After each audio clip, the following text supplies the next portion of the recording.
خبر شامل کرتے ہیں اسلام آباد سے۔ بیورو چیف ملک ندیم کی رپورٹ کے مطابق national database and registration authority NADRA کے چیئرمین طارق ملک نے اپنے فیصلے کی وجہ سے سیاسی طور پر چارج شدہ اور پولرائزڈ ماحول بتاتے ہوئے اپنے عہدے سے استعفیٰ دے دیا ہے۔ منگل کو وزیر اعظم ہاؤس میں ہونے والی ملاقات میں ملک نے اپنا استعفیٰ وزیر اعظم شہباز شریف کو پیش کیا۔ ملاقات میں وزیر اعظم شہباز شریف نے ملک کی خدمات کا اعتراف کرتے ہوئے امید ظاہر کی کہ وہ مستقبل میں بھی ملک کی ترقی اور خوشحالی میں اپنا کردار ادا کرتے رہیں گے۔ وزیر اعظم کے نام اپنے خط میں، جس کی ایک کاپی نجی ٹریبیون کے پاس دستیاب ہے، ملک نے کام کرنے میں ایک رکاوٹ سیاسی طور پر چارج شدہ اور پولرائزڈ ماحول کا حوالہ دیا۔ انہوں نے لکھا، جبکہ ناترا کی قیادت کرنا، بہت سارے شاندار افراد اور اداروں سے منسلک ہونا اور بہت کچھ سیکھنا ایک مکمل اعزاز کی بات، میرے لیے چارجڈ اور پولرائزڈ سیاسی ماحول میں کام کرنا مشکل ہوتا جا رہا ہے۔ انہوں نے کہا کہ کسی بھی پیشہ ور کے لیے اپنا برقرار رکھنا مشکل ہے۔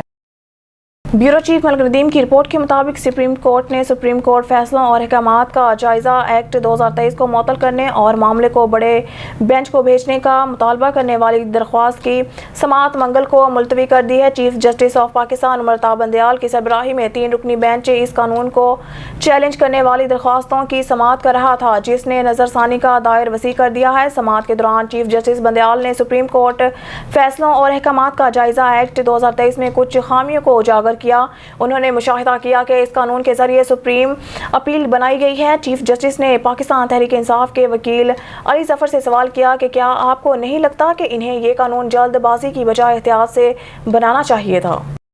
چیف ملک ندیم کی رپورٹ کے مطابق شہباز شریف نے بجٹ پیش کیے جانے کے 2 دن بعد ایک بار پھر بین الاقوامی مالیاتی فنڈ IMF کے ساتھ 9 نومبر 2022 سے تعطل کا شکار 9ویں جائزے پر ڈیل کرنے پر امید ظاہر کی۔ ایک دن پہلے وفاقی وزیر خزانہ اسحاق ڈار نے بجٹ کے بعد کی روایتی پریس کانفرنس کے دوران عوامی سطح پر جیو پولیٹیکل کا حوالہ دیتے ہوئے 2 طرفہ شراکت داروں کے ساتھ قرض کی بحالی کے امکان کا حوالہ دیا تھا۔ پروگرام میں شامل ہونا ضروری ہوگا رکھے ہوئے 9ویں جائزے کے عوامل، دونوں افراد نے مستقل طور پر اس بات کو برقرار رکھا ہے کہ تعطل کا شکار 9ویں جائزے کے لیے تمام پیشگی شرائط پوری کر دی گئی ہے، اور 27 جنوری 2023 کو کیے گئے فیصلے کا حوالہ دیتے ہیں جب انٹر بینک روپے اور ڈالر کی برابری کو ختم کر دیا گیا تھا، اور اس سال فروری میں کیے گئے فیصلے جن میں اقدامات شامل ہیں۔